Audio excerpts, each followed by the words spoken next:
tayo, hindi lang yung sarili natin ang palalakasin natin, hindi lang ang sarili natin ang i-connect natin sa Diyos, ngunit importante din that we be an encouragement to someone today. Keep building up one another. Even the strongest person needs an encouragement.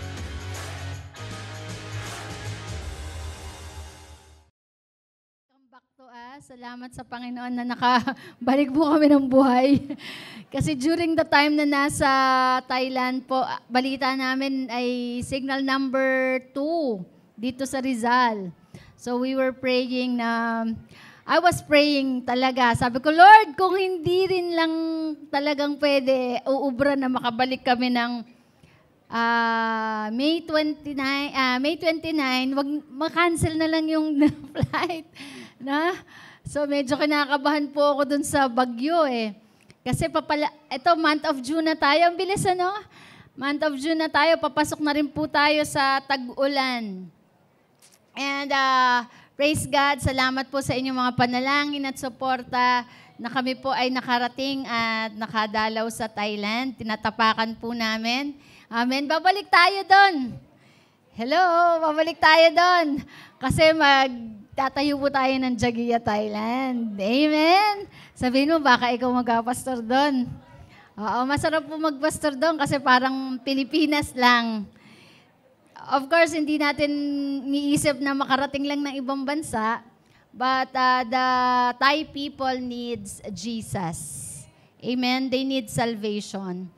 So, we had a lot of encounters with the Thai people and kayang-kaya ng ano yan, i-conquer. Amen? Di ba, Honey Vine? Oo, lalo na yung mga pagkain. Ako, gustong-gusto ni Honey Vine ng mga pagkain doon. So, last time po, we have, ito kasi nasa series po tayo na Transformed series. Last 2 weeks, for 2 weeks, pinag-usapan po natin yung renewed mind. Tama, no? Magkaroon lang po tayo ng konting review. A Transform series, renewed mind. To have a renewed mind, number 1, we need to be, sa buhay ni Gideon, kailangan healed tayo from our low self-esteem. Para magamit po tayo ng Panginoon to advance the kingdom of God, to share the gospel, kailangan unang-unang nahihil tayo, no, doon sa pagiging mahiyain, no, sa pagiging takot, sa mga doubts, even sa mga past mistakes or mga family backgrounds natin, mga pangit na nakaraan, pangit na background, we need to be healed from that. Amen? No, sabihin mo sa katabi mo, ibigay mo na kay Jesus yan. Na-absorb na po sa cross lahat ng ating mga kahinaan at mga yung pagtingin natin na mababa sa ating sarili. Pwede po tayong gamitin ng Panginoon. Regardless of our age, babae, lalaki, bata at matanda, maaring gamitin ng Panginoon to advance the kingdom of God. Amen. Pwede kang mag-share ng gospel. Hello? Sabihin mo sa katabi mo, you can share the gospel. Amen? No? All we need to do is just to be willing. Pangalawa po, we need to destroy our idols. The idols are not the statues. No, yung mga erected images na nakikita po natin sa malalaking simbahan. Minsan po, meron po tayong mga idols sa life natin. That might be our children, our job, our house, our businesses, lahat ng bagay na inuuna po natin above God. Those are idols. Lahat ng mga unang-unang pinaprioritize natin, maliban sa Diyos. Minsan po, we are all passionate, we are on fire sa ating mga negosyo, sa trabaho, di ba? No? Passionate tayo, on fire tayo sa ating mga kaibigan, tama, sa ating pamilya, although hindi ko sinasabi na i-disregard po natin yung family, pero pag yan po ay inuna natin, maliban sa Diyos, above God, those are idols. Yung hindi ka makapag-church dahil yung anak mo, di ba, ginagawa nating dahilan, dahil ang negosyo, ang trabaho, yan po ay nagiging idols. Sabi ng Panginoon kay Gideon, destroy your idols. Amen? Sabihin mo sa katabi mo, destroy your idols. And pangatlo po ay,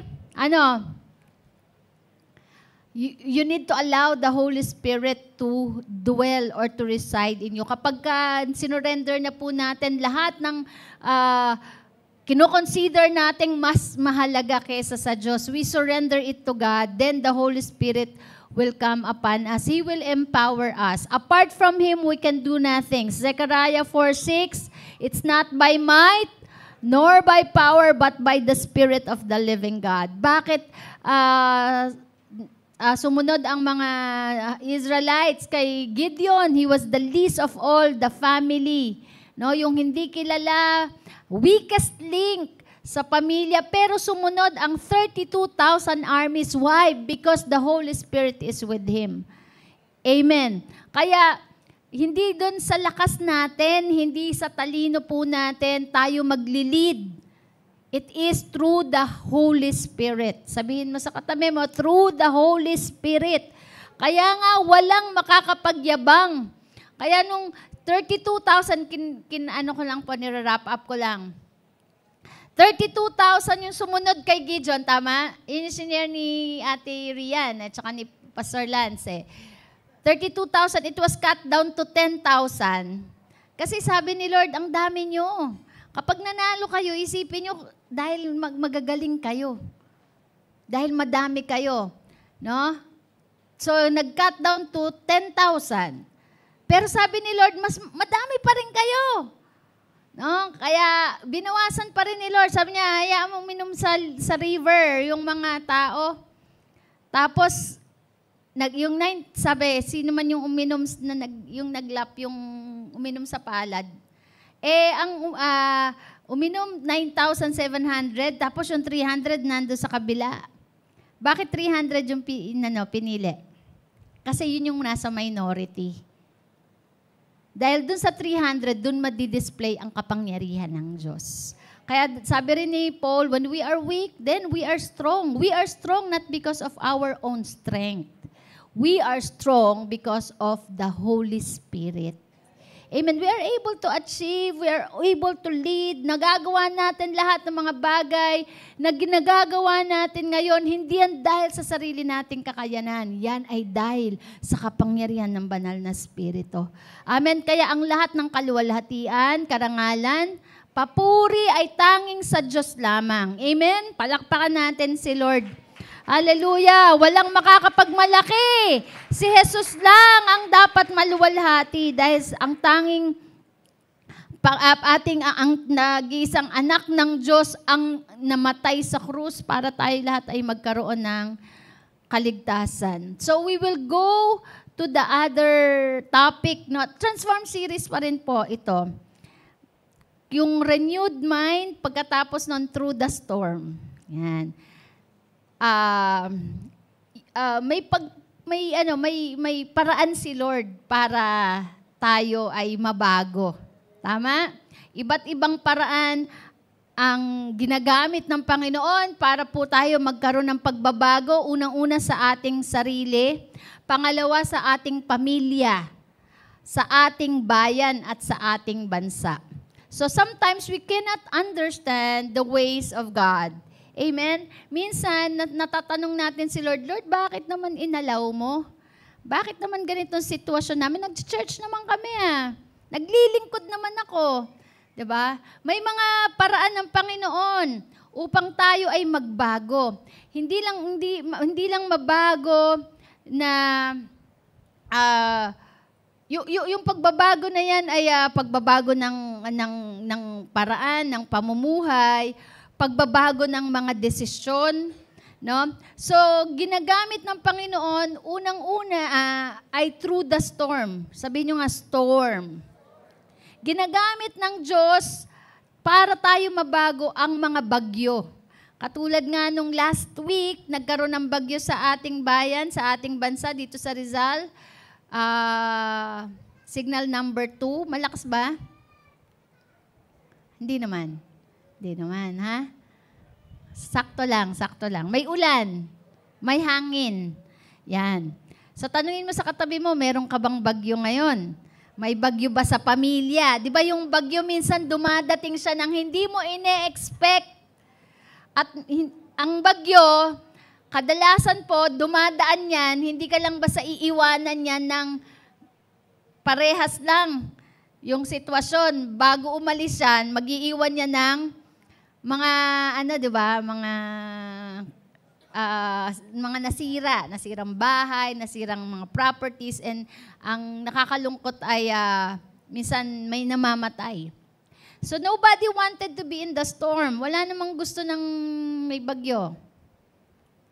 Hello? Sino dito nag-pray ka, Lord, magkaroon ng bagyo dito sa Pilipinas. Lakasan mo, Lord. Di ba? Ayaw natin ng bagyo. Kaya nga nung nabalitaan namin na from Thailand, na may signal number 2 dito sa Rizal, kinakabahan ako pero hindi ko pinapahalata sa kanila. Sabi ko, Lord, makabalik kami ng buhay. Nai-imagine ko na, sabi ko, baka salubungin kami ng bagyo dun sa sa Himpapawid. At hindi na kami makababa. Alam niyo ba, dapat ang travel lang from Thailand, from Bangkok to Philippines, to Manila, dapat 2 hours and 45 minutes lang. 2-3 hours. Umabot po kami ng 4 hours. No? 4 hours. Siguro sa sobrang pagod, si Honey Vine po at saka si MJ, ang sarap po ng tulog. Tsaka wala talaga kaming tulog eh. Puyat kami. Kasi ang madaling araw po, nagbiyahe. Pero nasa isip ko na yung bagyo. Sabi ko, Lord, i-cancel mo na lang. Okay lang magbayad kami ulit ng hotel. Wag lang kaming kasalubungin ng bagyo. Sabi ko, Lord, makabalik kami ng buhay sa Pilipinas. Mahal namin sa buhay. Tapos ngayon, nung nandun na po kami, sabi ko, di nakatulog po kami. So, kasi puyat eh. Katulog kami, pero lagi ko sinisilip yung bintana. Sabi ko, saan na ba kami? Tinitignan ko po kung may makikita akong land. Sabi ko, wala, puro ulap to Tapos sabi ko, 3 hours na, hindi pa kami bumababa. Tapos ang tagal po namin talaga sa Himpapawid. Ang tagal. Tapos hanggang sa nagising po si Pauline, sabi ko, 3 hours na tayo, hindi pa tayo bumababa. Supposed to be nakalanding na tayo. And hindi na po ako nakatulog. Nag-pray. Si MJ nakangangawi. Talagang sarap ng tulog eh. Tapos, alam niyo po, dumaan kami sa turbulence. No? Yung, ang tawag dyan? Yung air pocket. Tama ba yun? Air pocket. Yung makapal na ulap. Pag dumaan po kayo sa makapal na ulap, talagang gaganon po yung eroplano, uuga talaga. Matagal, ang tagal po namin. Pero sila tulog pa rin. Hallelujah! Punong-puno sila ng kapayapaan. Pero ako po talaga nagpe-pray. Sabi ko, Lord, makalapag kami ng maayos. Ha? Praise God naman, pero ang aming delay po ay 1 hour. Ang tagal po namin talaga tinitignan ko na yung mga stewardess kung nagpapanik eh. Tinitignan ko din kung yung piloto lalabas. Ako lang yata ang nagpapanik. No? But praise God, because of His protection, buhay pa naman kami, nandito na kami. ayaw natin ng storm. Ayaw natin ng bagyo, tama? Kasi nakakatakot yan. And sometimes, ito po ay bumabawi din ng buhay. No? O naninira. Nobody wishes to have a storm. Pero alam niyo ba, I have found out, na-discover ko po, na-research ko, ang lightning storms, kasi di ba pagka may bagyo, meron ding kidlat at saka merong kulog. Pero lightning storms have another essential function. Hindi lang siya basta yung tumutunog, no, hindi lang sa naririnig natin o nakikita natin yung fire. Pero yun po pala ay mga gases, no, yung, sayang wala si Pastor Alan dito. No, siya yung makapag-explain sa science. Yung lighting po kasi, yan ay mga gases, no, na lamig at init na papang-abot, pero mga gases po 'yan. Ito ay nitric oxide. Yan. Nitric oxide. So, secondary reaction makes oxidants. Yung pala, nagfo-form siya ng oxidants which clean the atmosphere. Yan. Ang lightning po pala, o kidlat, ay naglilinis ng atmosphere. So, ibig sabihin, merong magandang dinudulot din ang bagyo. Naglilinis po siya ng mga pollution sa ating kapaligiran. Oxidants are essentially water molecules. Sabi niya, that lost a hydrogen atom. Science tayo dito. So, isa pa, a passing storm front can wash pollutants. Tama ba? Pollutants out of the atmosphere or tinatransport nito o dinadala nito sa ibang area, yung pollution na nagpo-produce ng clear skies. Yung bagyo pala, no, tumutulong na maglinis o after that, dinadala niya sa ibang area yung dumi, yung pollution at nagpo-produce siya ng malinis o ng maliwanag na kalangitan. Hello, sabihin mo sa katabi mo, ang storm ay panandalian lang. Hindi siya panghabang buhay, hindi siya permanente. Amen. Kaya nga, Jesus is the Lord over the storm. Amen. Today, I would like to share with you, ito isi-series ko naman. Binulungan ako ni Chester. Sabi ni Chester, sabi niya, Pastora, first Sunday ngayon. Okay, sabi ko, sige, first Sunday. So, i-chop ko to into 3 weeks. Kasi tatlo story no? So, isang story muna. I would like to share with you the 3 stories in the Bible that brings transformation and revival after the storm. Nagdadala ng pagbabago. Itong 3 story na to, makikita po natin, biblical stories, na nagdala ng pagbabago at revival sa pamamagitan ng bagyo. Itong mga to they went through a storm that brings them into something glorious and marvelous in their lives. Hello. It's good to hear this, na mapag-aralan natin o ma-remind tayo ulit kung tayo man ay nasa bagyo ngayon. Bagyo ng pinansyal, bagyo ng relationship, no? Ano pa? Bagyo ng depression or kalungkutan or losses. So these people went through a storm na dala naman ng pagbabago sa kanilang pamumuhay, na discover nila ang plano ng Diyos. And through the storm, there will be a great revival. Sabihin nyo, through the storm, there will be a great revival. Yung namamatay na, maaring mabuhay, o yung nanghihingalo, pwedeng on fire ulit through the storm. Kasi di ba, katulad ng sunog, kapag may sunog, lahat nagigising. Katulad din ng bagyo, kapag may bagyo, katulad ko, di ako natulog talaga. Nanalangin ako. No? Amen? Sa panahon ng bagyo, ang mga tao gising eh. Hello? Yun bagyo talaga, ha? Diba? Kasi sa bagyo sa atin, hindi lang hangin ang binabantayan natin. Kundi, binabantayan din natin yung baha. So, through the storm, there will be a great revival. Maraming magigising. Maraming makaka-realize. Maraming magre-repent through the storm. And the best response in the storm is just to go through it. Ang best response mo, hindi yung mag-retreat ka, sisihin mo kung sino man, sisihin mo ang Diyos. Hayaan mong idaan ka ng Diyos doon sa bagyo. Hello?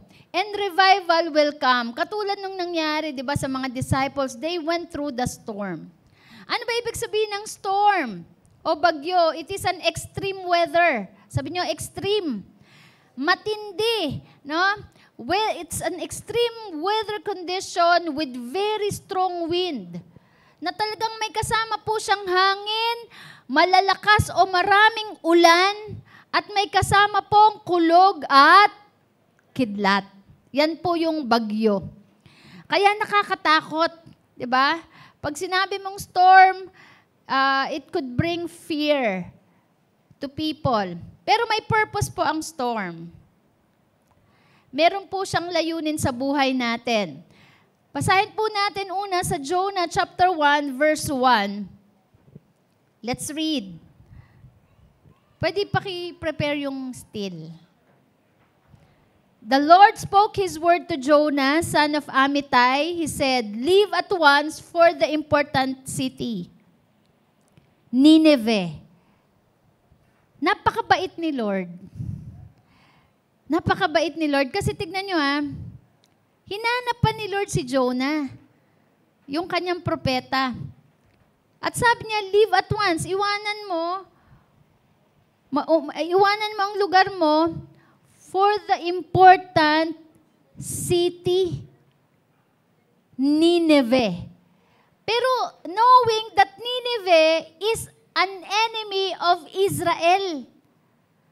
Pero ang description ng Diyos sa Nineveh ay important city.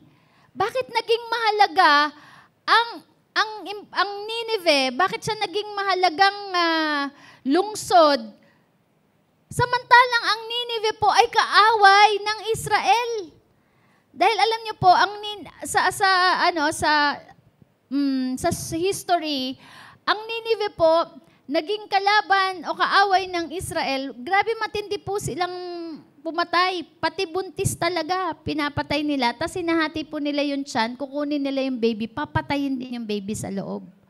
Ganon sila ka-gross, ganon sila ka-morbid, no? Ganon sila kalupit. Sabi niya, leave at once for the important city. Mabait si Lord, mapagmahal, na kahit na kalaban, minamahal niya. Kahit nakaaway, pinapahalagahan niya ang bakit importante kasi may mga tao doon na pwedeng mapahamak. Kaya every individual is very important to God. Kahit kaaway mo pa. Kahit yung umaaway pa sa'yo, mahal ni Lord yan. Sabi niya, leave at once for the important city. Announce to the people that I can no longer overlook the wicked things they have done. May warning si Lord. Mahal niya ang tao, pero hindi niya kayang itolerate ang masasamang ginagawa. Ayaw niyang magpatuloy ang mga taong ito sa wickedness. Ayaw niyang makita o magpatuloy ang mga tao sa kasalanan. Sabi niya, I cannot overlook. Hindi ko pwedeng palagpasin ang mga kasalanan o karumihan na ginagawa nila. And verse 3, sabi, Jonah immediately tried to run away from the Lord. Nung narinig na ni Jonah yung utos ng Panginoon, imbis po siya ay sumunod, he ran away from the Lord by going to Tarshish. Kung ang Nineveh po ay nasa east, pumunta siya sa west. Tumakbo siya. And he went to Joppa and found a ship going to Tarshish. He paid for the trip and went on board. Intentionally, si Jonah po ay hindi sumunod sa Diyos. Kasi bakit? Bakit? Kasi nga masasama ang Nineveh, away yan Kalaban yan Sabi niya nga, he wanted to go to Tarshish to get away from the Lord. Para iwasan niya kung ano yung pinapautos ng Panginoon. He was motivated, Jonah was motivated by anger. By hatred. Minsan may mga pinapagawa si Lord sa atin, mahalin mo ang iyong kaaway. Diba sabi sa New Testament? Sabi nila, mahalin mo ang kaaway mo. Diba? May mga bagay, patawarin mo yung asawa mo, patawarin mo yung kaibigan mo. Pero ayoko bakit naman? Matindi ginawa niyan Sharean mo yan. Ay, hindi. Yan yung umapi sa pamilya ko. Bakit ko naman sharean yan? Tayo, motivated tayo by anger. Pero si Lord, motivated by compassion.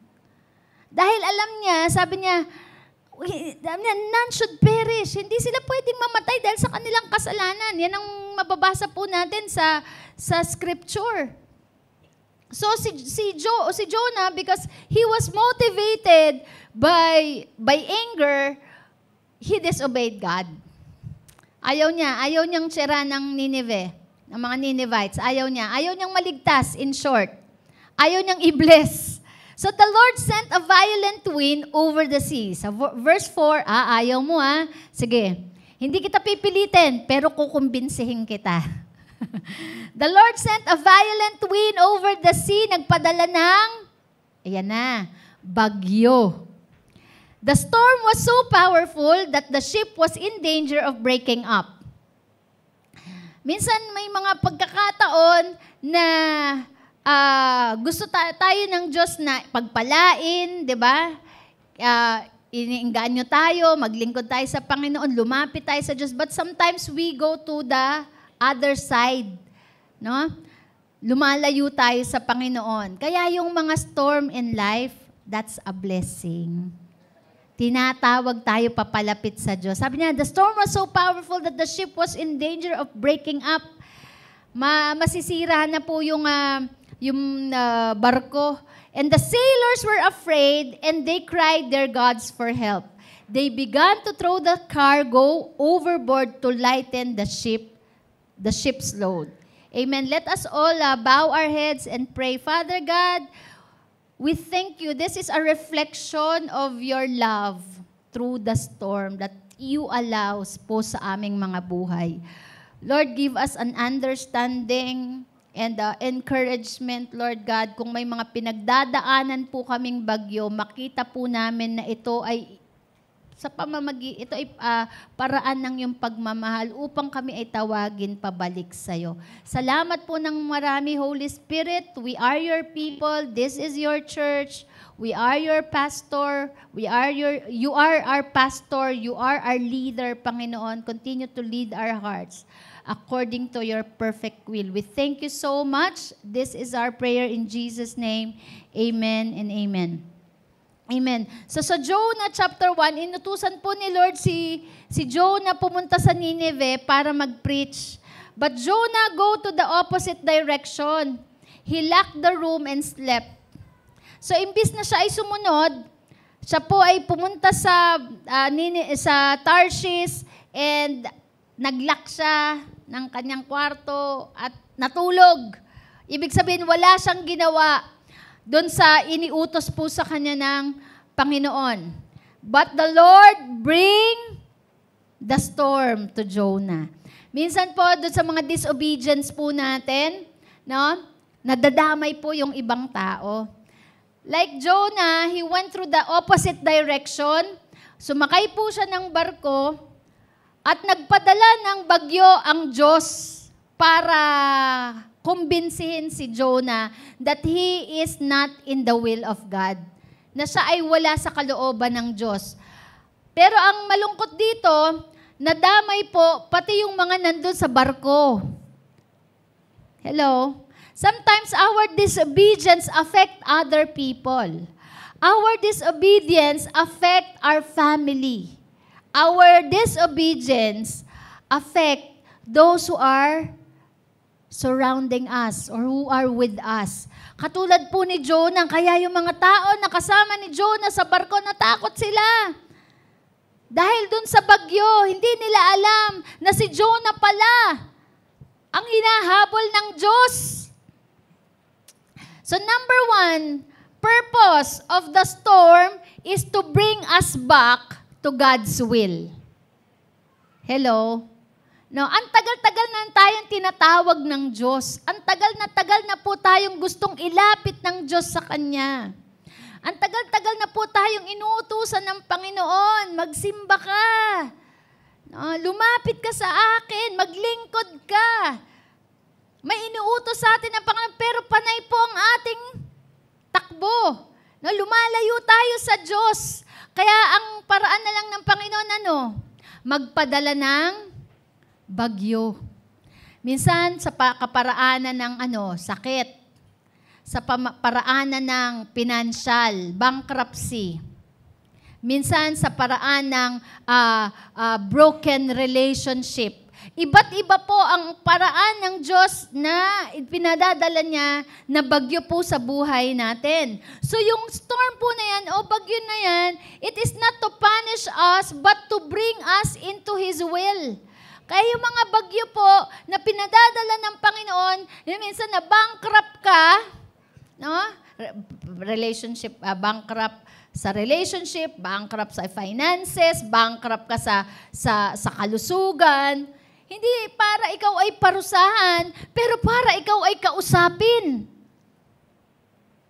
Hello? At ibalik ka sa kanyang kalooban. Nagpapadala po si Lord ng storm. Nagpadala si Lord ng storm kay Jonah because Jonah was outside the will of God. Nasa labas po ng kalooban si Jonah. Kalooban ng Diyos si Jonah. Wala siya sa kalooban ng Panginoon. Kaya pinadalan siya ng bagyo. Pag tayo ay wala sa kalooban ng Panginoon, inaalaw ni Lord po ang mga bagyo sa buhay natin. Hello? Kaya minsan po, natatanong, Lord, bakit naman ganito? Kina-question natin, Lord, ba't ako nagkasakit? Lord, bakit ang aking pamilya ay nagkakaroon ng nawawasak? Bakit na-bankrupt yung aking negosyo? Tinatawag po tayo pabalik ng Panginoon sa kanyang kalooban. Hello? We think that Jonah sinned. Tama? Iniisip po natin nagkasala si Jonah. Yes, nagkasala po si Jonah. Pero hindi sa kasalanan na pang-cheat sa asawa, hindi sa pagpatay ng tao, no? Hindi sa pagnanakaw. Ang kasalanan po ni Jonah, it was not something morally corrupt, nor anything that would hurt other people. Yung kasalanan niya, hindi naman siya nakasakit ng kapwa niya. Hindi siya nandaya, hindi siya nagnakaw. Ang kasalanan niya, simply running away from the will of God. Ang kasalanan niya, tumakbo siya, palayo sa kalooban ng Panginoon.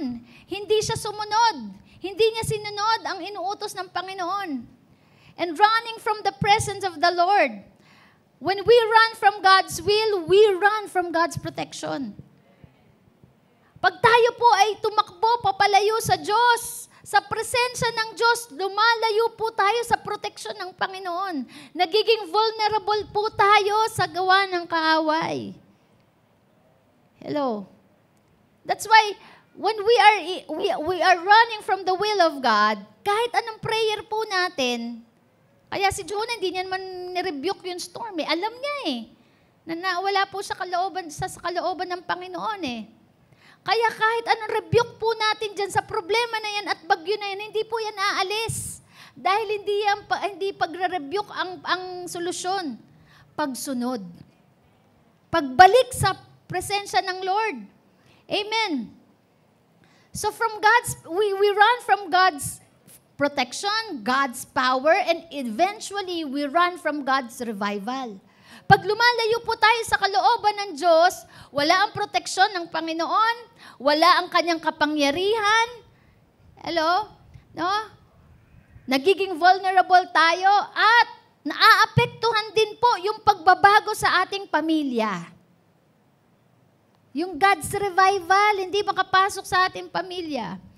Because the presence of God is away from us. Tayo pa lang malayo sa presensya ng Diyos. Kaya alam niyo po, ang Panginoon, hindi siya ang lumalayo, tayo ang umaalis sa presensya ng Diyos. Actually, siya ay Ama. No? Parang yung prodigal son, na uminiwanan niya ang Ama. Pero ang Ama, nag-aalala siya sa anak niya, walang proteksyon yung anak. There are times when God calls you to witness, to serve Him, you run away, we run away.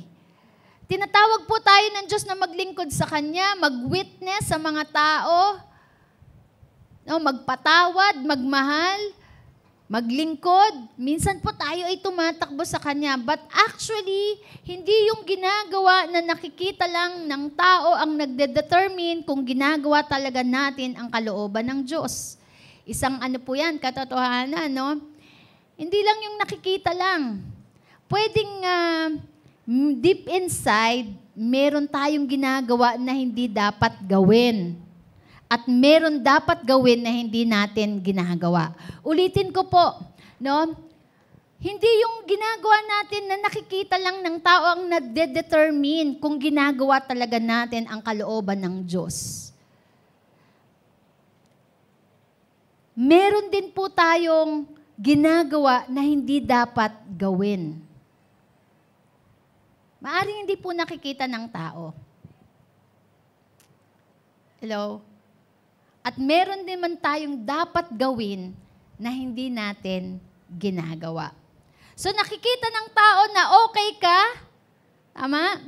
Nagpupunta ka sa church, nagpupunta tayo sa church, active tayo sa ministry actually. Sa J12, sa gimmick, diba? Sa cell group. Mukhang okay po naman tayo, pero actually, people actually look at us, at you as an example. No? Talagang ang mga tao nakatingin po sa atin as an example, diba? Talagang na-idol tayo. But deep inside we know when we are running from the will of God. Amen. So God brings a storm. Nagpapadala si Lord ng bagyo. Hindi para gantihan ka ng Diyos, kundi para ibalik ka ng Diyos sa kalooban niya. Amen. And hell breaks loose when you are out of the will of God. Kapag wala ka sa kalooban ng Diyos, nagkakaroon ng edge ang demonyo sa buhay mo. Natutuwa, kumakawala ang impyerno. Tumatakbo ka sa kalooban ng Diyos, May ginagawa ka na hindi mo dapat ginagawa at may dapat kang gawin na hindi mo ginagawa. Yan, nagkakaroon ng edge ang demonyo sa buhay natin, sa pamilya, sa ministry. And God will send the storm. God will use the storm not to make a showdown with us or to make us suffer, but to call us back to His will. God calls us through the storm. God calls us back through the storm. Sometimes our life goes into a routine of religion. Minsan simbawi po. Satisfied na tayo sa aquarium, no? Nakakapag-church pa po tayo. Instead of going and fishing for the people. I always mention this na pag pumupunta po tayo sa church, it's not as making an attendance. Tama? No? This is our expression of worship. Kasi ito po yung utos ng Panginoon that we will gather together. At tayo po ay makapagpalakas. Ma-strengthen po tayo. And also, we can serve other people through encouragement. Kaya hindi lang tayo yung parang satisfied na tayo dun sa aquarium. Kailangan may kasamang service. Sabi nyo nga, service. Service for the people. Fishing for the people. And sometimes we are satisfied to pat each other's back. Okay yan. No? Okay na tayo dito, magkakasama tayo, but that is not the will of God to the Christians. Ngayon pong month of June, no? January, February, March, April, May, pang-anim na buwan na po natin. And this month of June, we are going to have our prayer and fasting. 21 days. Why? Because we will be serving the people. How? We will be praying for your family. We will be praying for the people around us who are lost. We are praying for the people in the outreaches. That is service. Kaya tayo po, nagjo-join tayo. Hello? na dapat ginagawa nating nananalangin para sa iba, hindi lang po para sa ating sarili. Pero nagpe-pray po tayo ng bawat territory o area na kailangan po ng kaligtasan. Hello? Hindi tayo satisfied na nagkikita-kita lang tayo and we pat our shoulder. It is not the will of God for the church to maintain a nice religion. Hindi lang tayo maintenance na okay tayo ng mga taga-Jagiya. Hello?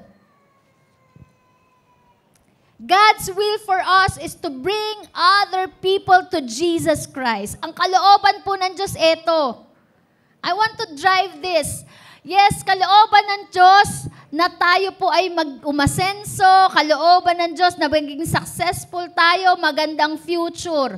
But the ultimate and utmost plan and purpose of God is, or will of God is to share the gospel to the lost. Hello? Ang kalooban po ng Diyos ay yung tayo po ay mag-share sa mga tao about Jesus Christ. And when we don't do the will of God, God will cause scandals. God will cause shaking. God will start to lose money. We will gonna lose money. There are attacks, but not to punish us, but to bring us back to the center of His will, which is to win souls and make disciples, and to see the power of God move through them. Ang kalooban po ng Diyos ay ma-share natin yung gospel. Last year po ang ating theme ay Light of the World. Huwag mong kakalimutan na ilaw ka. Amen? Hindi porket tapos na ang theme natin ng Light of the World, na inawala na yung ilaw natin. Ilaw ka ng sanlibutan. Ikaw ay ilaw ng iyong pamilya. Ikaw ay ilaw ng iyong community. Ikaw ay ilaw ng iyong paaralan. Ikaw ay ilaw ng iyong kumpanya. Ang buhay mo ay magsasalita. In spite of your imperfection, you share Jesus. We will share Jesus because only through Jesus Christ, salvation will come. Sabi po ni Paul, paano sila maliligtas kung wala silang naririnig at paano sila makakarinig kung walang nag-share? Kung walang nagbabahagi. God wanted you to be in the center of His will, so He will bring storm. Minsan po talagang magdadala po ng bagyo. A storm that is not caused by the devil, but caused by God. Not to kill us or drown us, but to bring us back in the center of His will. Sometimes we think that His will is very hard for us. Minsan iisipin po natin ang kalooban ng Diyos, ang hirap. We are not willing to pay the price. Hindi po tayo willing na sumunod or to pay the cost of following Jesus. We are afraid to witness to people. We are afraid to talk to strangers about Jesus, and sometimes we are afraid to talk to our friends about Jesus. And sometimes ayaw talaga lang nating mag-share. But you know, sabi ng Bible, the harvest is ready. The harvest is plentiful. Doon po sa Thailand, may nasharean po kami, yung isang driver. Medyo mahirap lang talaga kasi talagang mahirap ang comprehension nila sa English. Pero pag pumunta po dun si Pastor Jeff at saka si Pastor Travis, yan, si Labax, fluent na fluent ang English. Pasok na pasok po ang English nyo dun. No? And we are able to share the gospel. Ang mga Buddhist po, they have a lots of gods. No? Napakadami po nilang Diyos. Kaya ang sarap i-share si Jesus dun eh. Kasi sila maraming Diyos. Pero tayo iisa lang ang Diyos natin. At ang marami silang pinagdadasalan na Diyos. Pero isa lang ang ating Diyos at si Jesus na namatay sa krus na nagbigay ng kaligtasan. Amen. That is our message. Wala na po tayong ibang dadaling mensahe sa mga tao, kundi ang mensahe na patungkol kay Jesus. Si Jesus. Jesus is our message. Amen? It's not about the religion. Hindi po relihiyon na kinabibilangan natin. Isa lang ang mensahe natin. Si Jesus, sabihin nyo nga, isa lang ang mensahe natin. Nadadalhin po sa mga tao si Jesus. Romans 6:23. Ano sabi? The wages of sin is death. But the gift of God is eternal life through Christ Jesus. Amen. So, yun ang kailangan dalhin natin sa mga tao. They need the gospel. They need the message of the gospel. We need to swallow our pride or hurt and be willing to do the will of God. Kailangan po natin, ibaba yung ating sarili, yung mga pride, yung takot po natin, o maaaring ayaw natin sharean yung mahal natin sa buhay kasi sinaktan tayo, may ginawang masama sa atin. That is the best time. The best time to share the gospel is when the people hurt us. Amen. Na makita nila na kaya nating magpatawad. Na kaya nating magmahal. Kaya nga si Jesus, when He was hurting, He was shouting, Lord, forgive them, they do not know what they are doing. The best time to share the gospel is when we are hurting. When the people hurt us. Remember, only in the will of God is where you will be safe. Sa kalooban lang po ng Diyos tayo magiging safe. And when Jonah went back to the will of God, hindi na po natin binasa kanina, na-convince na po si Jonah dahil may bagyo, matinding bagyo po ang dumating kay Jonah. No? Kaya nagpili sila. Sino bang dito? Dahilan ng nagkukos ng bagyo. Sabi ni Jonah, ako yun.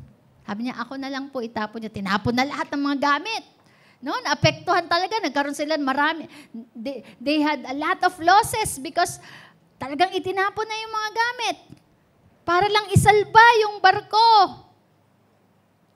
Pero finally, si Jonah ay umamin. Sabihin natin sa katanungan, amin lang. Amin lang. At nung umamin na si Jonah, tinapon siya. At pagkatapos, hindi pa natapos doon, may nakaabang na malaking isda. In-encounter muna siya ni Lord for 3 days. At doon sa 3 days na yun, doon siya nagkaroon ng realization. Hindi madaling nasa loob ng tiyan ng isda. Kasi ma-acid doon eh. Mahirap, walang oxygen. Miraculously, naka-survive siya. Kasi nga may plano ang Diyos kay Jonah. Kaya yung mga sakit, karamdaman, o anumang mga problema ng buhay, bakit ka naka-survive? It is because God has a plan for you. Amen? Naka-survive si Jonah for 3 days dun sa belly ng isda.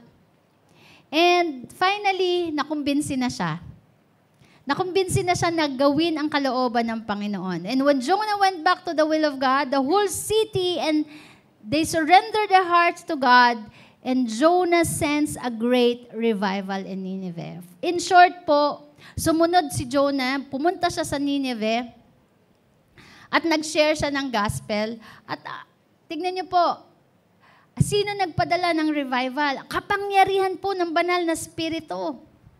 Nag-surrender po ang kanilang hari, ang kanilang presidente, nag-surrender lahat ng mga citizens sa Nineveh. They surrendered their hearts to God at nagkaroon ng matinding revival, pagbabago sa Nineveh. They turned their hearts to God. Hello? Kaya ang kailangan lang po natin gawin, sumunod tayo sa Panginoon. Na kahit alam niyo po, nagkaroon ng great revival kahit sa time ni Jesus, hindi nangyari po ang ganong klaseng revival. Buong bansa, no? lumapit, nagrepent kay Lord. Imagine, Jonah preached and he never did a miracle. Anong ginawa lang ni Jonah? Nangaral lang po siya. Wala siyang ginawang himala. Hindi siya nagpagaling doon. Hindi siya nagpakain ng 5,000. Hindi siya bumuhay ng patay. Anong ginawa ni Jonah? Nangaral. Nangaral ng salita ng Diyos. Nangaral, repent, for the kingdom of God is at hand. Believe in the Lord Jesus Christ, and you will be saved. That is the message. And there was a great revival. Amen. He never did a miracle, but the whole city repent and give their lives to God. And your message will bring revival to the people. Our message will bring revival to the people. Si Jesus, He made a lot of miracles, but this, sa Chorazin, sa Bethsaida, but they never repented. Pero matindi ang ginawa ng Panginoon sa pamamagitan ng buhay ni Jonah. Kaya may gagawin matindi ang Diyos sa buhay mo, sa pamamagitan ng buhay mo. Amen? You will gonna bring revival to your family. Amen. Huwag mong tigilan ng pamilya mo. That's why we keep on praying and fasting for our family. We keep on praying and fasting for this nation. We keep on praying and fasting for this city. Why? Because we expect revival. Hello. Even Jesus did not have such a kind of revival that Jonah had because he chose to surrender to God. Sabi niyo, surrender. Surrender to God and follow the will of God. Even it was not comfortable. Kahit hindi po, hindi, you don't feel doing it. No, kahit, hindi, alam niyo po, ang paggawa ng kalooban ng Diyos, hindi yan, not necessary, gustong-gusto mo. May mga pagkakataon na ayaw mo. Hello, hindi mo nararamdamang gawin. Pero ang pinakamahalaga dyan yung desisyon. Because we do not base our decision on our emotion. Amen ba? Sa ministry, sa paglilingkod natin sa Panginoon, o sa paggawa ng tama, hindi naman kailangan laging gusto mong gawin yon. Ang kailangan lang natin, magdesisyon tayo na gawin. Dahil iyon ang kalooban ng Diyos at iyon ang inaayon sa salita niya. Hello! Even it is not comfortable, just do the will of God. Kahit hindi mo feel pumunta sa cell group, kahit hindi mo feel mag-disciple ng 12, kahit uncomfortable, mai-istorbo yung pag-aaral, mai-istorbo yung trabaho, yung negosyo. Hello? And sometimes, mare-reject ka pa. Tama, minsan tataguan ka pa ng disciple mo. Even you don't feel it, even it is uncomfortable, we will do the will of God. Minsan kasama pa ang bulsa, kasama pa sa gastos. But because we know it is the will of God, it is the will of God to win and make disciples. Hindi komportable ang pumunta dito sa church para mag-pray. Pero magpe-pray tayo. Amen? Sino dito handa ka na mag-pray? Ulit. No? We will gonna pray for 12 hours. Prayer chain po yan. We will gonna fast. Nagfa-fasting tayo not to appear religious. We are fasting for the people. We will gonna break the chains. Amen? Let us not wait for the storm bago ka mag-pray. Huwag mo nang intayin ang bagyo tsaka ka magpe-pray. Para sa pamilya mo, huwag mo nang intayin yung bagyo tsaka ka lalapit sa Panginoon. Let us not wait something bad to happen to start really seeking the will of God and the purpose of God. Minsan, nagpe-pray tayo kung kailan may bagyo. Ngayon pa lang, manalangin tayo, magsimula na tayo. Alam niyo po, nung nasa Thailand po kami, isa po sa bansa na pinag-pray namin ay ang Myanmar. They are having a civil war. No, andun po ang representative ng Myanmar. Let's keep on praying for them. No? War is ongoing sa iba't iba pong bayan, sa iba't ibang bansa. And let us also pray for the Philippines. Nagbabadya po. Nakakausap ko po yung ating speaker si Pastor Oral Roberts. Sabi niya, kumukulo na. Sabi niya, kumukulo. Sabi niya, boiling. Sabi niya, war is boiling. It will take place in any time dito sa Philippines. Di ba kasi binobomba na ng China yung mga natin, di ba? Yung mga vessels natin o yung mga bangka natin. Iniintay lang ng China na gumanti ang Pilipinas. Once na gumanti ang Pilipinas, war will start. War will begin. So we need to pray for our nation. Amen? No? Ang ate ko po, lagi din tumatawag sa akin. Sabi niya, ingatan mo yung mga bata dyan, ha? Sabi niya gano'n. So anytime, sabi niya, parang ayoko na umuwi dyan sa Pilipinas because the civil war might start in any time. Pero tayo, sa akin, personal, sabi ko, ang ginagawa namin, nananalangin kami para sa aming bayan, para sa ating bansa. Amen? Let us pray. Of course, for our generation. Huwag namang mangyari. At huwag nating maranasan yung civil war. Amen? So let us start praying for our nation, for our cities. Amen? Ang prayer ko, sabi ko, Lord, matapos na itong nagbabadya na to o yung hidwaan between China and Philippines. So, we need to keep praying. Pray hard. Amen? So, revival is when cities give their lives to God. And God will do in any way to bring revival to a certain city. Ang revival po, kapag ang isang bayan o ang buhay ng isang tao ay nag-surrender sa Diyos. Dahil kapag ang buhay po ng isang tao hindi nakasurrender kay Lord, patay yan. No? Hello, we cannot live without God. We cannot live without the presence of God. Katulad ng isda, hindi pwedeng mabuhay yan ng wala sa tubig. Ganon din po ang tao. Hindi tayo pwedeng mabuhay nang wala sa presensya ng Diyos. Without the presence of God, we will keep on committing sin and we will destroy ourselves. We will hurt ourselves. Pag nagkakasala po tayo, nasasaktan po natin ang ating sarili at nasasaktan din po natin ang iba. And sabi, there is a punishment, a wages, no, mayroong kabayaran ng kasalanan. Imagine si Jonah, no? Nung siya po ay nangaral sa Nineveh, buong bayan at buong bansa po ang na-revive. Wala yang YouTube. Wala sang YouTube, walang vlog, walang Facebook, walang Instagram, walang live stream, walang TV network.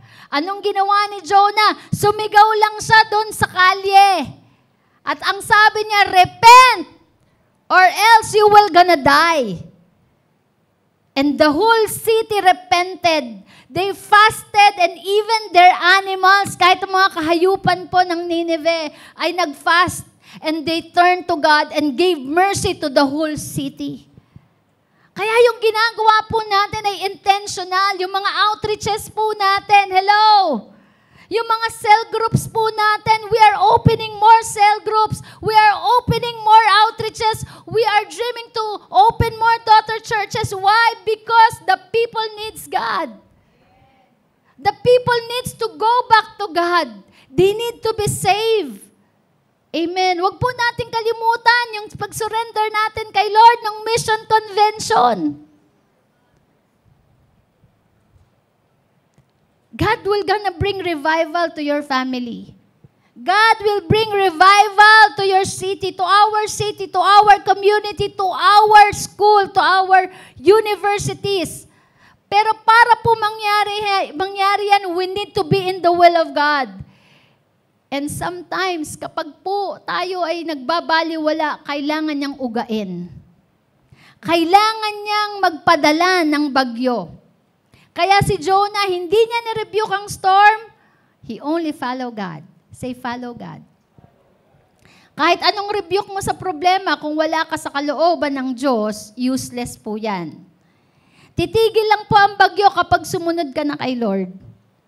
And without the presence and the revival of God, people will perish. Amen? Hallelujah. Sinong handa na i-open mo ang bahay mo para sa cell group? Amen?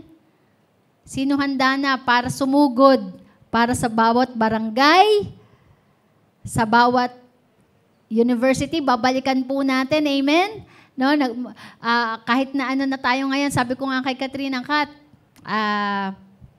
bakasyon na ngayon. Anong gagawin natin sa mga estudyante? Hindi pwedeng ang internet ang magdi-disciple sa mga estudyante natin. Gagawa tayo ulit ng strategy para maabot ang mga tao.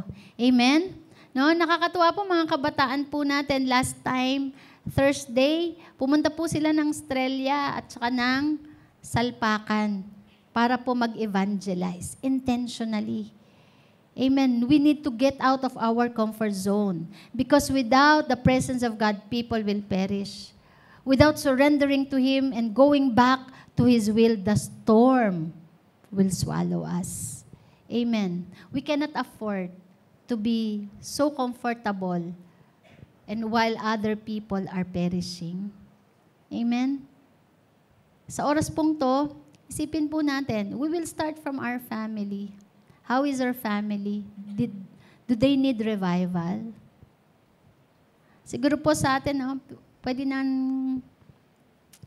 do they need revival? O baka pwede rin po sa family. Let's start from the family. Baka may mga unforgiveness sa family that sometimes we cannot share the gospel to them. Naghihinder kasi galit tayo sa kanila. Meron silang nagawang mali o hindi maganda sa atin. That's why we cannot share the gospel. But God is commanding us, katulad po ni Jonah, go to the important city. Go to those important people. Amen. Ang pinakamahirap yung sharean mo, yung kaaway mo eh. Diba? Grabe si Lord mag-utos, no? Yung sharean mo, yung kaaway mo. Yung gumawa ng hindi maganda sa'yo. Pero pinapakita ng Lord na lahat ng tao mahalaga sa Kanya.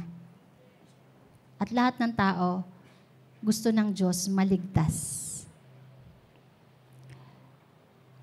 Alam nyo, isang importanteng tinuro ng Diyos kay Jonah. In this moment, at that moment, forgiveness. Forgiveness. Hindi man sinabi ni Jonah na patawarin mo na sila. Pero the fact na inutusan siya ng Diyos, pumunta ka sa Nineveh, ang kaaway ng Israel, ibig sabihin, magpatawad ka. Patawaran mo na yung bayan na yan at i-share mo yung kaligtasan. Sabihin mo sila, warningan mo sila, mapapahamak sila. Same thing that God is commanding us. Magpatawad ka na.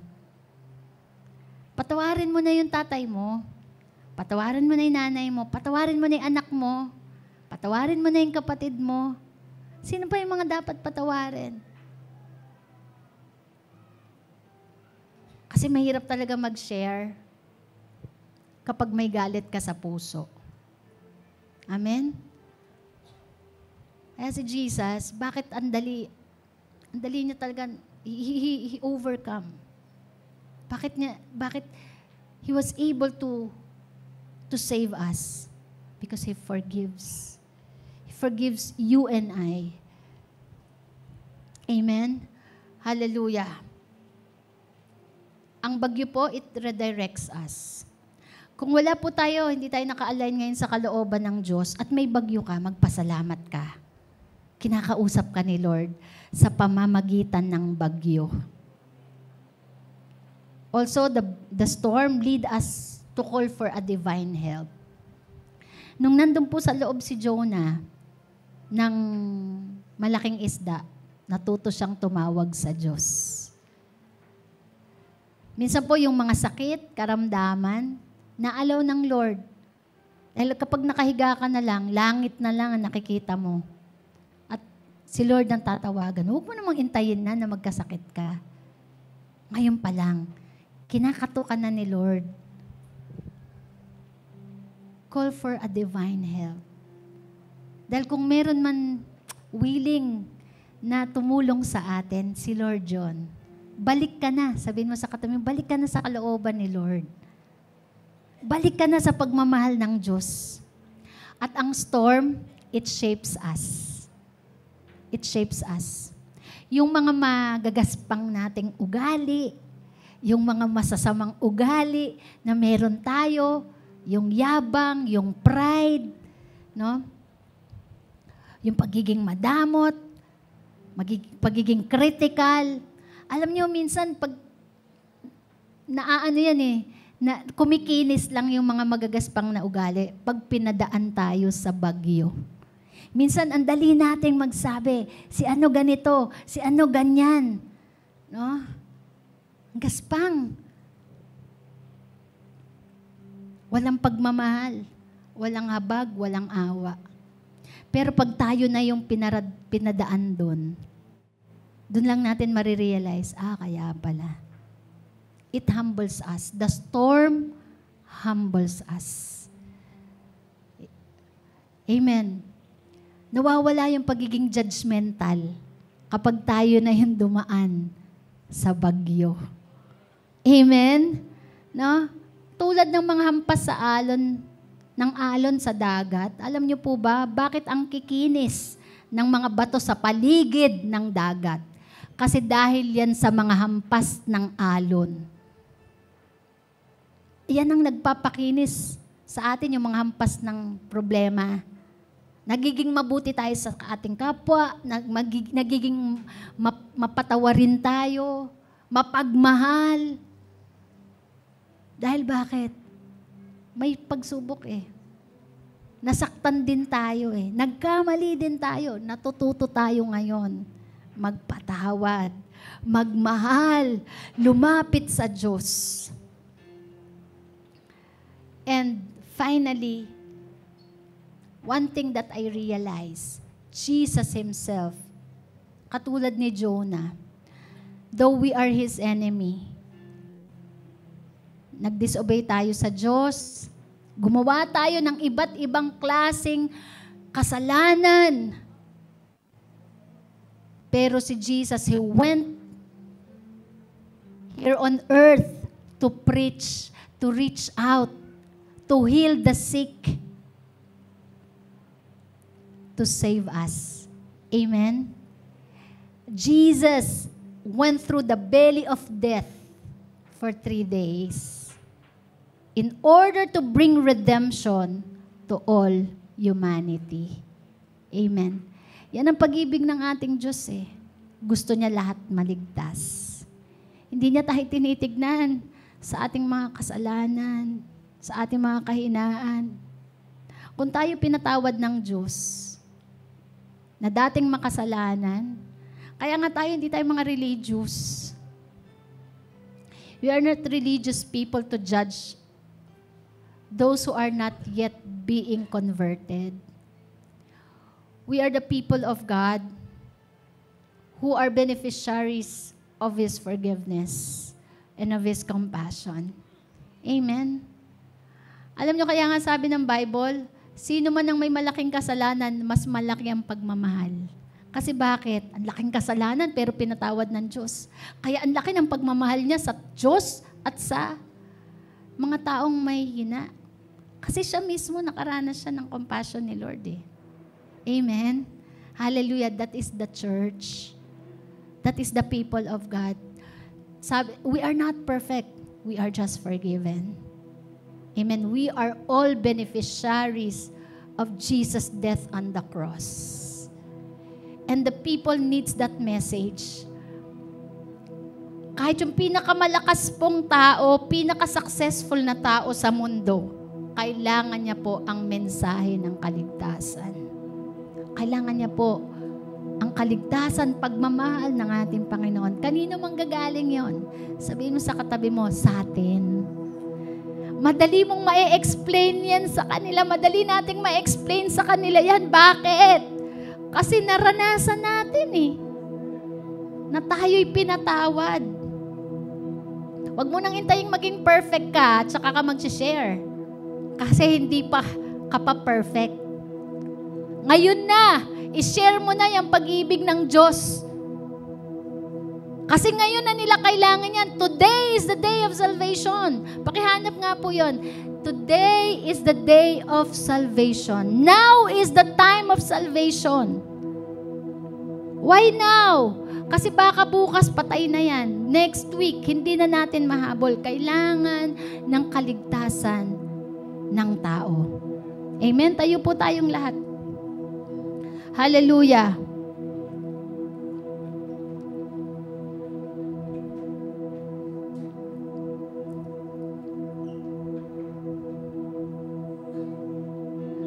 Though we are God's enemy, He sent His only Son, Jesus Christ.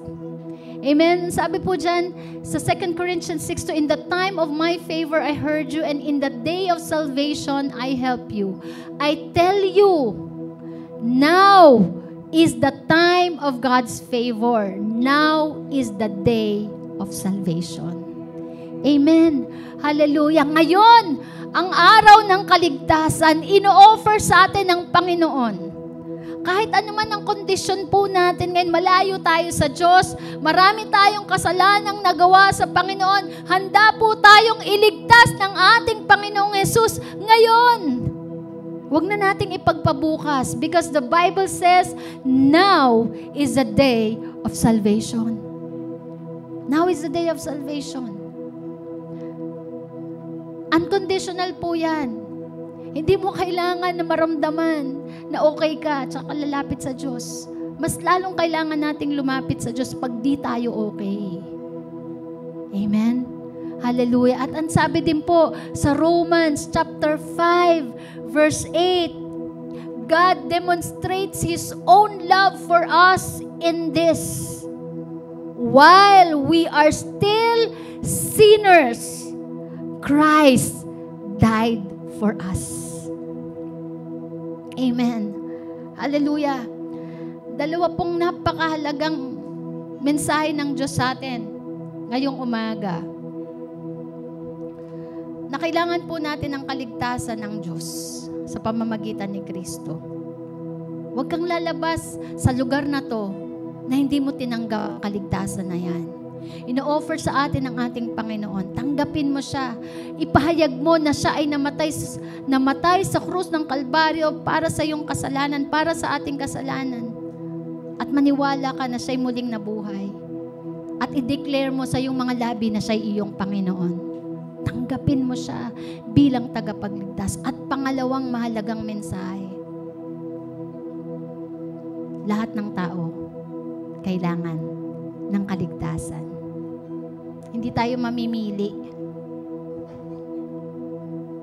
Kahit yung nanakit sa atin,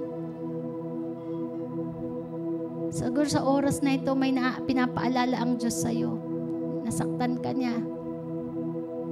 Nasaktan ka ng kapamilya mo. Nasaktan ka ng taong yan. Pero alam mo ba, itong mensaheng ito, sinasabi ng Diyos, bahaginan mo siya ng salita ng Panginoon. Ibahagi mo sa kanyang kaligtasan. Amen? Hallelujah. Sige po tayong lahat ay manalangin at pumikit. Una sa lahat, tanggapin natin si Jesus bilang tagapagligtas. In-offer niya po, sabi niya, repent, repent, for the kingdom of God is at hand. I died for you. I died on the cross. I am ready to save you. Pagsisihan mo ang lahat ng iyong mga kasalanan at ikaw ay patatawarin niya. Sige po, taas mo lang ang iyong kamay. Taas po natin ang ating mga kamay. Handa po ang pagpapatawad ng Diyos. Hallelujah. Panginoon, maraming salamat po sa pag-ibig na ibinigay niyo po sa amin. Nung kami po ay makasalanan, madami kaming ginagawang Hindi dapat sa harapan sa iyong harapan, patawarin mo po kami. Linisin mo po kami ng iyong banal na dugo. Naniniwala po kami na ikaw ay namatay sa krus ng Kalbaryo upang ako'y tubusin, kami tubusin. Patawad po. Tinatanggap ka namin bilang aming Panginoon at sariling tagapagligtas. Salamat po sa kapatawaran. Salamat po sa pag-ibig na walang hanggan. Lord, I need revival. Sabihin mo sa Panginoon, Lord, I need revival. I need revival. Katulad nung prayer po ng ating worship leader kanina, Lord, paigtingin mo muli yung apoy namin, Panginoon. Kapatid, kahit di mo nararamdaman, just make a decision. Live a life according to His will. Tutulungan ka ng banal na Espiritu. Hindi ka nag-iisa. Tutulungan ka ng banal na Espiritu para ma-overcome mo yung struggle mo. I-surrender mo lang araw-araw sa Diyos. Ang buhay mo, ang banal na Espiritu ang tutulong sa'yo para ma-overcome mo ang struggle na meron ka ngayon. Hindi ka nag-iisa, hindi ka iniwanan ng Diyos, hindi ka niya kinokondem. Mahal ka ng Panginoon. Tutulungan ka niya. Amen. Hallelujah. At sa oras na ito, di natin kakalimutan ipanalangin. At kahit sa paglabas po natin, may pagkakataon po tayong ibahagi ang kanyang salita. Especially to the people who hurted us. Unang-una, magpatawad ka. Magpatawad ka. Alam niyo po, ang effectivity ng gospel, hindi yan sa galing ni Cher. Hindi yan sa dahil leader po tayo. Nasa pagmamahal. Sabi ng Panginoon, love one another so that the world will know that you are my true disciple. Ang totoong marka po ng pagiging disciple ng Panginoon ay nasa pagmamahal. Hallelujah. Pag nagmamahal, magpapatawad. We do not tolerate sin, but we love the sinners. Dahil tayo ay makasalanan din. Amen ba? No? So let us pray. Those who hurted us, who brings pain, maaring magulang mo yan. Wala man sila dito, ipag-pray mo sila. Let revival starts and begins in your heart. Itaas mo ang kamay mo, i-represent mo yung mga taong nakasakit sa'yo at ipanalangin mo sila na iligtas sila ng Panginoon. Magkaroon ng repentance, true repentance in their hearts. Come on, let's pray. Hallelujah! Hallelujah! Thank you, Lord. Thank you, Lord. Hallelujah. Lord, walang niisa sa amin, Panginoon, ang karapat-dapat. Pero sa pamamagitan ng aming Panginoong Hesus, lumalapit po kami, Panginoon. Pakinggan mo ang aming panalangin. Lord, tinataas po namin ang bawat tao, Lord, na nakasakit. Lord, na nakasakit sa amin. We forgive them. Come on. Confess, I forgive them. I forgive my father. I forgive my mother. I forgive my children. Banggitin mo yung pangalan. Hallelujah. Come on, release. Release that person. Release the love. Release the compassion and pray for that person. Sabi po ng Panginoon, bless and do not curse. Love your enemy. Hallelujah. Because even your enemy needs a Savior. Hallelujah. Salamat po, Panginoon. Thank you, Lord. Thank you, Lord. There is a revival going on, happening, hallelujah, in your heart. Hallelujah. Nagsisimula ang revival sa iyong puso, kapatid. Hallelujah. Hallelujah. Thank you, Lord. Come on, speak the name of Jesus over that person. Yes. Thank you, Lord. Thank you, Lord.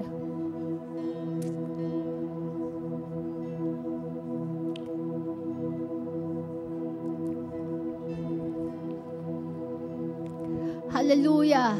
And let's keep on praying for our disciples, for the people in the outreaches, for the people in the daughter churches. Come on, lahat ng mga ipapaalala sa iyo ng Panginoon, ipanalangin mo sila. Sila po ay kailangan ng kaligtasan. Lord, hallelujah, have your way. Make a way, Lord God, for these people to get saved. Nothing is impossible to you. You are the one, Lord, who convince them, Lord.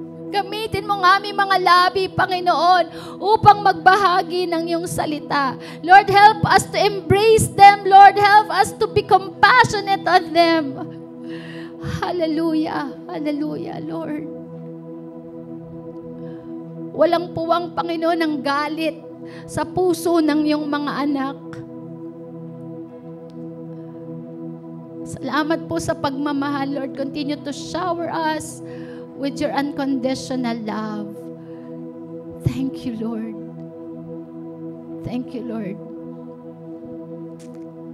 Hallelujah, hallelujah. Lord, salamat po sa kapatawaran, salamat sa pag-ibig na ibinigay niyo po sa amin sa pamamagitan ni Kristo Jesus. Lord, revival is going on. Lord, nagaganap na ang revival sa aming mga puso at magaganap ang revival sa aming pamilya. Sige, i-confess mo, kapatid, magkakaroon ng revival sa aking pamilya. Magkakaroon ng revival sa bawat paaralan. Magkakaroon ng revival sa aking bayan. Thank you, Lord. Thank you, Lord. We thank you so much. Hallelujah, hallelujah, hallelujah.